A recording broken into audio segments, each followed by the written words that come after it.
Assalamualaikum warahmatullahi wabarakatuh. Alhamdulillah, alhamdulillahilladzi qaddara 'alal anami himamah. Wassalatu wassalam ala man bu'itha fina rahmah.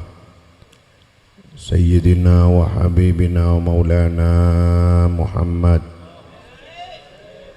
wa ala alihi wa sahbihi min yaumina hadha ila yaumil hasrati wan nadamah. Allahumma salli wa sallim ala sayyidina Muhammad salatan taghfiru biha dhunub wa tuslihu biha al-qulub wa tandaliku biha al-usub wa talinu biha as-su'ub wa ala alihi wa sahbihi wa man ilaihi mansub.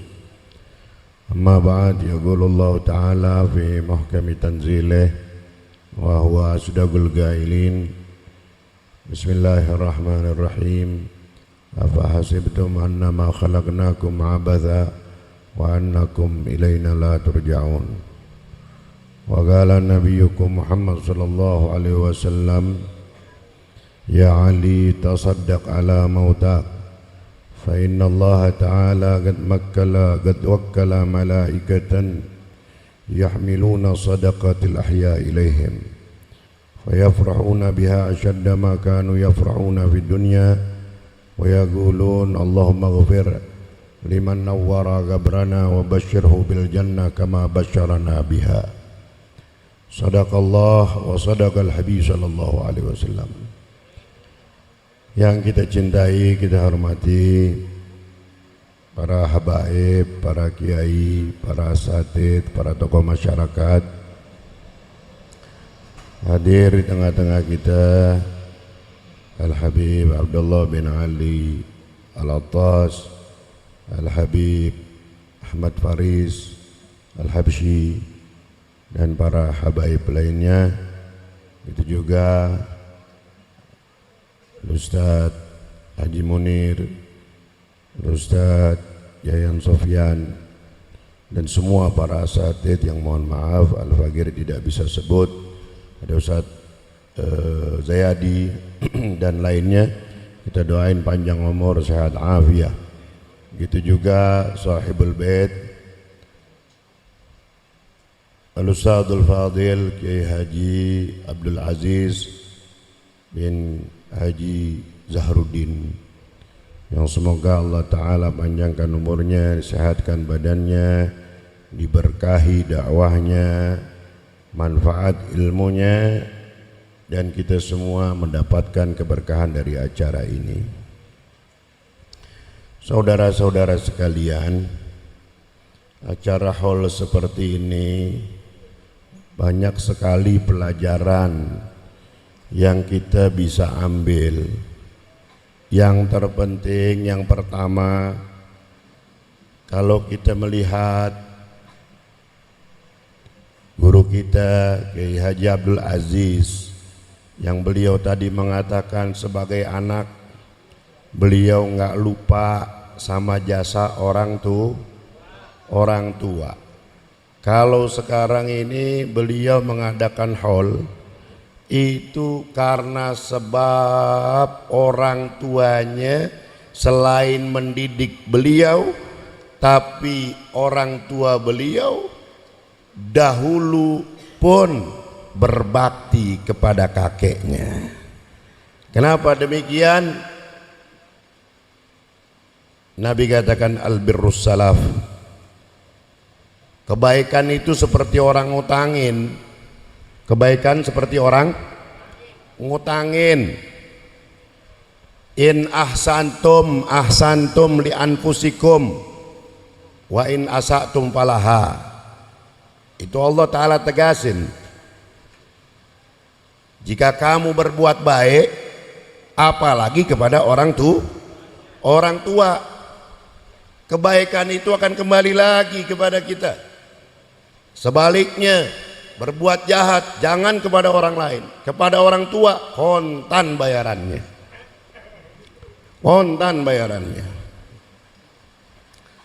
Saya kemarin selesai dari menghadiri haul Habib Saleh bin Muhsin Al-Hamid Tanggul, dapat 2 malam 3 hari saya di Jember. Kemudian saya transit dulu.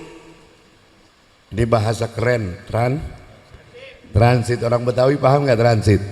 Mampir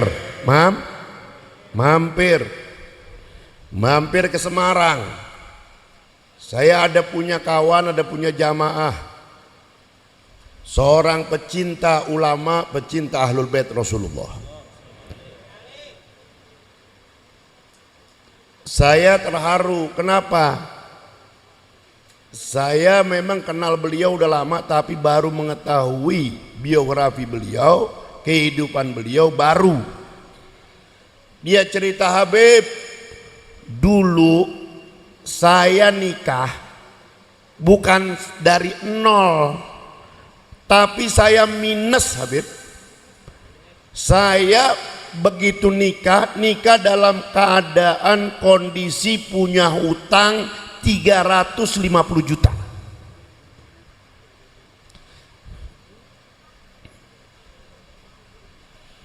Begitu saya nikah, saya punya ayah sebelum meninggal berwasiat kepada saya. Beliau mengatakan bahwa dia pun, ayahnya itu memiliki hutang. Hutangnya nggak banyak. Itu tahun 2006 cuman 600 juta. Nggak banyak. Tapi si ayah ini bilang, karena dia anak paling tua, "Nak, ini tanah di depan kau jual buat bayar hutang ayah." Karena beliau ini pengusaha mebel di daerah Jepara. Ini bagian saudara-saudaramu, dihibahkan semua, dibagi-bagi rata sebelum meninggal. Saya dengerin aja. Kenapa saya serius? Karena saya tahunya dia ini seorang pengusaha yang sukses. Saya mengenal dia ini udah sukses, udah kaya raya. Udah kaya, royal. Orang demen nggak? Demen nggak? Kalau datang, masya Allah, makanan dari ujung ke ujung. Udah jangan cerita makan dah kalau udah ke rumah dia, ya. Udah perut penuh, kantong ente paling iya aja. Kita kalau punya teman yang begitu demen nggak? Kita doain nggak? Ya doain ya. Kalau belum mati jangan dikuburin ya. Biar panjang umur, yang lain pada mati tinggal dia doang. Ya. Selesai, dia bilang apa? Habib, saya bilang sama istri saya. Dia bilang apa? Neng, kita ngalah dulu ya. Kita urusin dulu urusannya babe nih. Urusan bapak. Biarin deh utang kita belakangan. Kita lunasin belakangan. Yang penting ini babe. Tuh. Coba saya tanya, kira-kira kalau kita posisinya jadi itu orang gimana? Yang kita bayar utang kita dulu apa itu orang tua? Ini lemes banget. Coba jawab. Kita bayangin dong, ini bapak kita nih. Orang tua kita nggak hitung-hitungan tuh. Tadi Ustadz bilang apa? Ya Abdul Aziz, jangan hitung-hitungan sama orang tua. Tapi istrinya luar biasa. Istrinya nerima bahkan dukung. Begitu ceritanya dia sudah niat bulat untuk menyelesaikan hutang-hutang orang tuanya, Allah Ta'ala kasih rezeki min haitsu la yahtasib. Dia mendapatkan pesanan dari orang Amerika. Saat itu nggak banyak, cuman 650 juta. 650 tahun 2006. Berapa tuh, luar biasa. Ini orang Amerika sampai sekarang jadi langganannya. Sampai sekarang jadi, dan bukan dia, dari mulai satu terus berkembang langganannya itu orang-orang asing mengekspor itu mebel dari Jepara. Dia bilang, apa Habib, dalam waktu singkat saya bisa menyelesaikan hutang-hutang orang tua saya, ayah saya, tanpa saya menjual satupun aset daripada keluarga kami.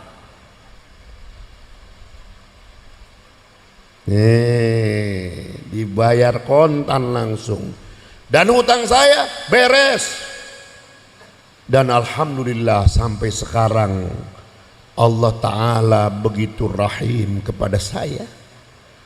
Saya diberikan semua ini kekayaan yang barokah. Tuh lihat, saudara-saudara sekalian, sebenarnya kisah-kisah seperti ini banyak di dalam kitab An-Nawadir pun ada diceritakan. Bagaimana ada seorang bapak yang sudah sakit-sakitan, berpindah-pindah dirawat dari anak satu ke anak-anak yang lain, sehingga salah seorang putranya mengatakan kepada saudara-saudaranya dikumpulin,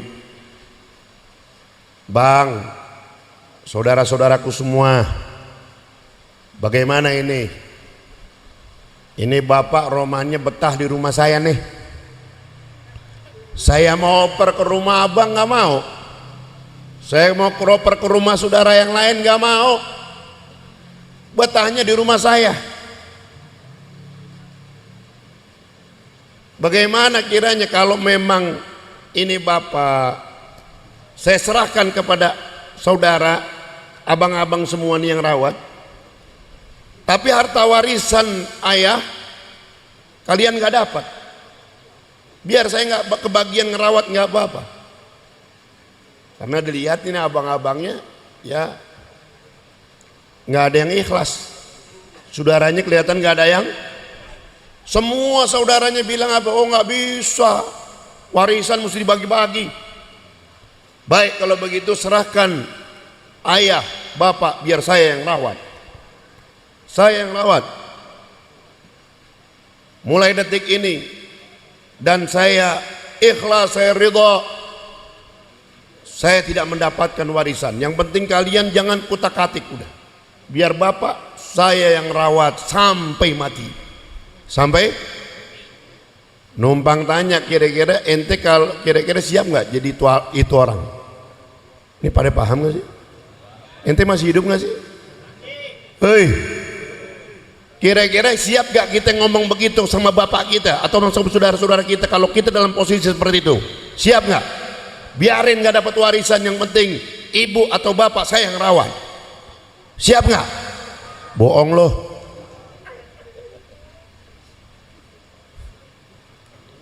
Tuh lihat, semua saudaranya bilang apa? Jadi, ayo kita ke notaris, bikin hitam di atas putih, bikin hitam di atas putih. Ini dia anak satu-satunya yang rela tidak mendapatkan harta warisan. Dia obatin, dia rawat sampai habis hartanya. Meninggal ayahnya, bagi-bagi warisan dia tidak diberikan sama saudara-saudaranya. Apa yang terjadi?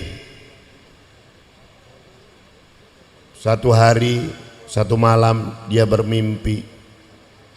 Dalam mimpinya ada yang bilang, "Ya fulan, pergilah kau ke satu tempat.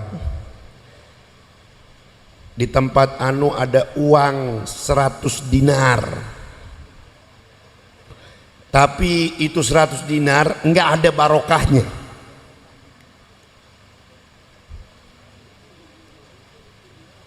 Bangun dia.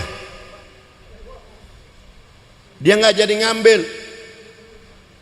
Dia ngomong sama bininya, Neng, semalam abang ngimpi begini. Abang disuruh ke tempat anu. Di situ tinggal ngambil duit 100 dinar.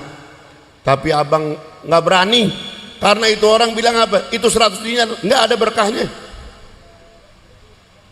100 dinar, sekarang 1 dinar kalau nggak salah 2.500.000. Ini berapa tahun yang lalu ya?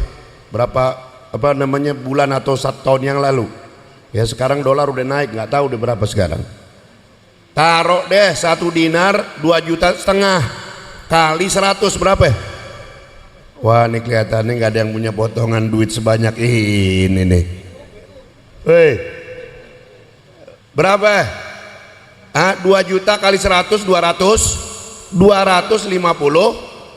Betul nggak? Mudah-mudahan pulang dari sini dapat 250 juta. Ini yang ngomong 25 miliar. Amin ya robbal. Iya. Kata bininya, bang ambil bang, kita udah nggak punya duit, kita udah habis-habisan ngerawat babe. Nggak ada berkahnya Neng, sabar. Besoknya mimpi lagi. Ya fulan, pergilah kau ke tempat anu, ambil 10 dinar, tapi tidak ada barokahnya. Nggak jadi ngambil lagi. Begitu hari ketiga mimpi lagi dengan mimpi yang sama. Lalu dikatakan, ya fulan, ambillah kau di tempat anu 1 dinar tapi penuh dengan barokah.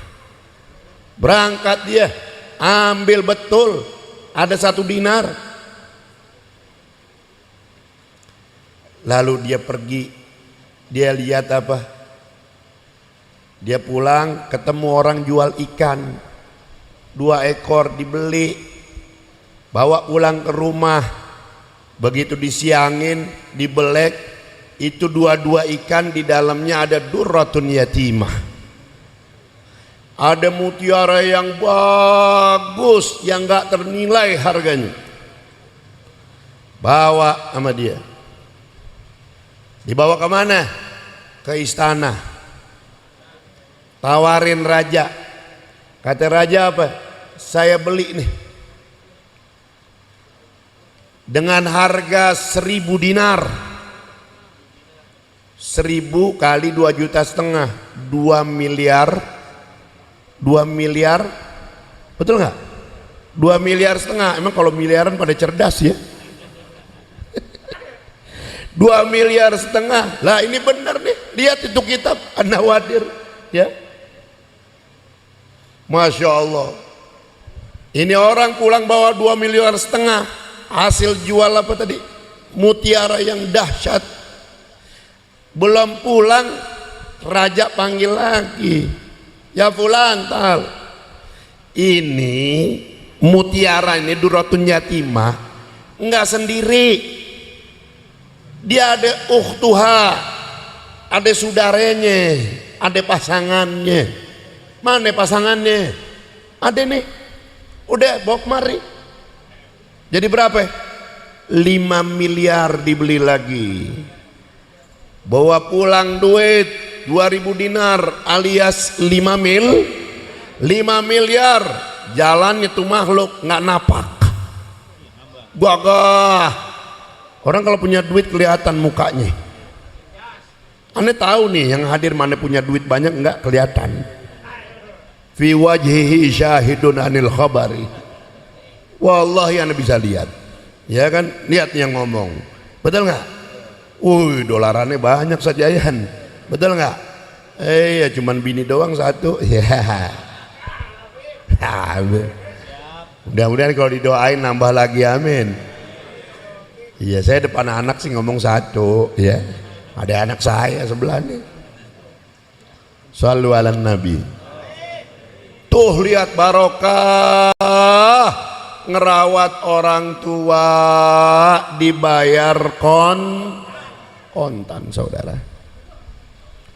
Makanya udah deh ya, Kunci kesuksesan ya ridallah fi ridal walidain.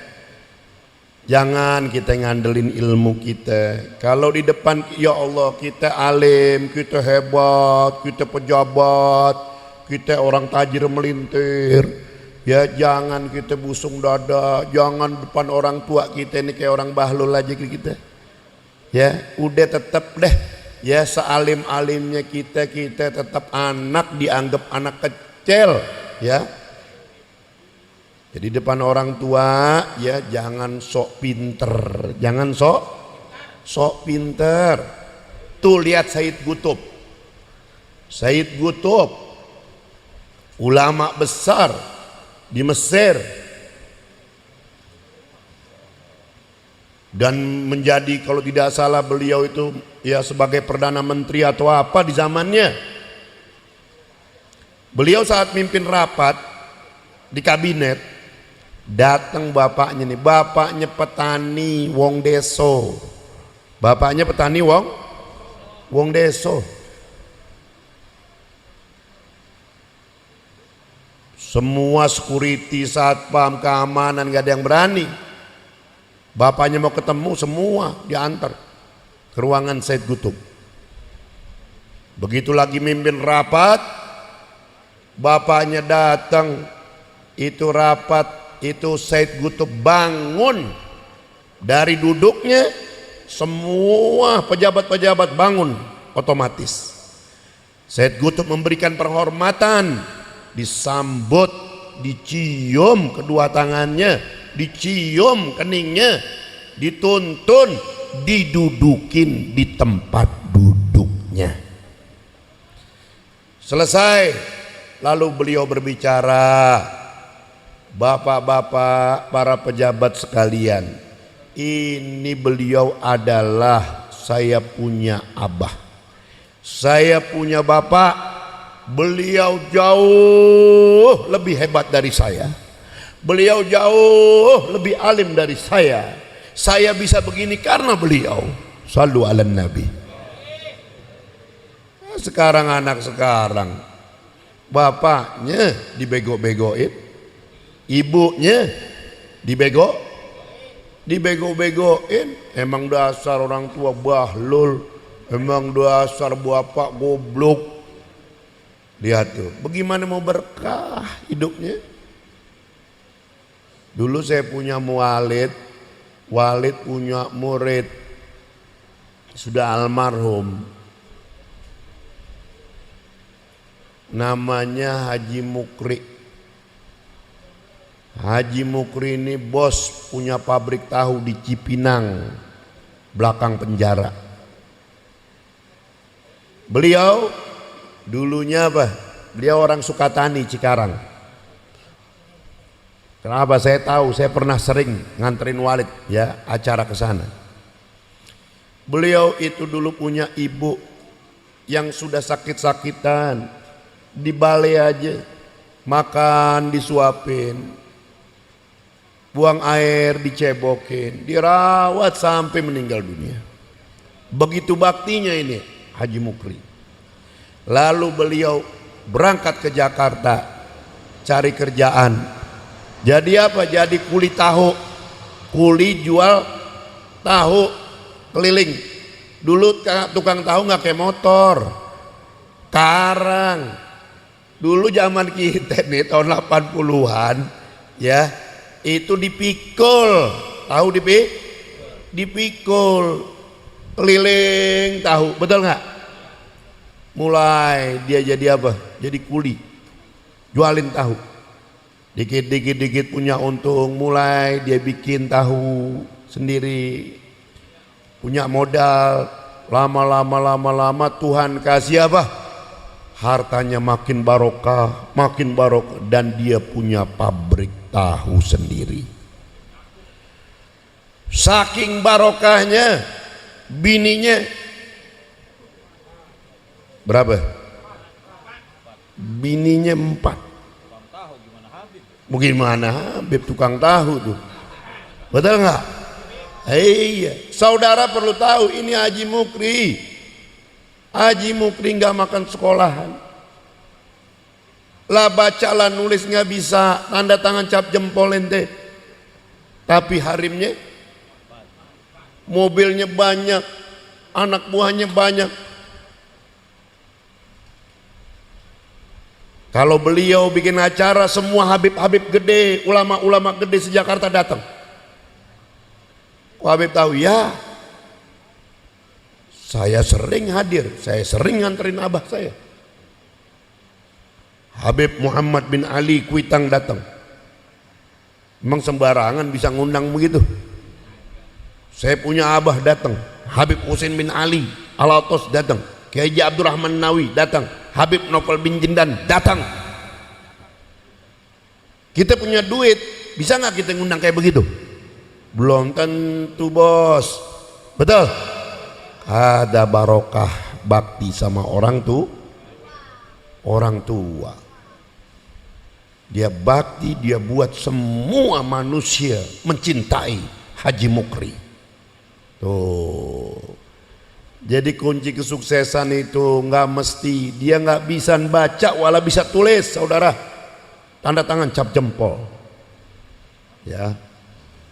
Jadi ingat, kita didik orang tua anak-anak kita seperti apa? Seperti ini almarhum bisa mendidik ya dan bakti kepada kedua orang tuanya. Ridallah fi ridal walidain. Ini saja mungkin dari saya karena udah malam juga ya. Mudah-mudahan ya kita doakan semua ya, terutama guru kita ya Ustadzul Fadil Kiai Haji Abdul Aziz ya bin Haji Zahruddin, ya Allah Ta'ala berikan keberkahan anak-anaknya semua ya menjadi ulama-ulama yang salihin salihat, manfaat dunia dan akhirat. Walafu minkum. Assalamualaikum warahmatullahi wabarakatuh.